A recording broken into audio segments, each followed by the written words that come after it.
March মাসের নতুন ration তালিকা। এই মাসে বিশেষ বরাদ্দ বদলে গেল নিয়ম। এই 3টি কার্ড থাকলেই মিলবে রেশনের ভর্তুকি।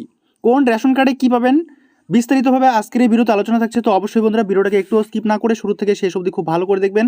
আর যে সকল বন্ধুরা এই ফেসবুক পেজে নতুন এসেছেন অবশ্যই ফেসবুক পেজটিকে ফলো করে রাখবেন পরবর্তী এই ধরনের প্রয়োজনীয় এবং অতি গুরুত্বপূর্ণ স্কিমের আপডেটগুলো সময় সময় সবার আগে পাওয়ার জন্য এবং সঠিক সময়ে সঠিক স্কিমের বেনিফিট নেওয়ার জন্য। তাহলে চলুন বন্ধুরা দেরি না করে শুরু করা যাক আজকের বিষয়। মার্চ মাসে নতুন রেশন লিস্ট। AAY অন্তর্দয় অন্ন যোজনা যাদের কার্ড রয়েছে পরিবার পিছু চাল পাবেন 15 কেজি, গম পাবেন 20 কেজি এবং আটা পাবেন 19 কেজি।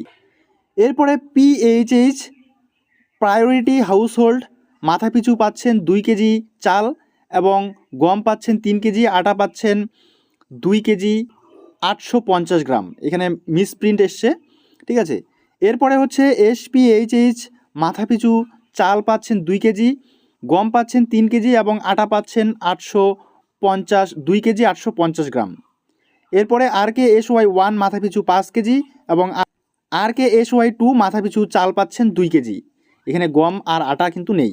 রমজান মাসের বিশেষ প্যাকেজ ভর্তুকি সহ AAY এবং SPHH এই দুটি কার্ডে ভর্তুকি থাকছে চিনিতে 1 কেজি 32 টাকা, ময়দাতে 1 কেজি 30 টাকা এবং ছোলা থাকছে 65 টাকা। এখানে মিসপ্রিন্ট হয়েছে, তো এটা 65 টাকা হবে, ঠিক আছে, আর এটা কিন্তু না। তো বন্ধুরা এই ছিল নতুন রেশন লিস্ট মার্চ মাসের জন্য।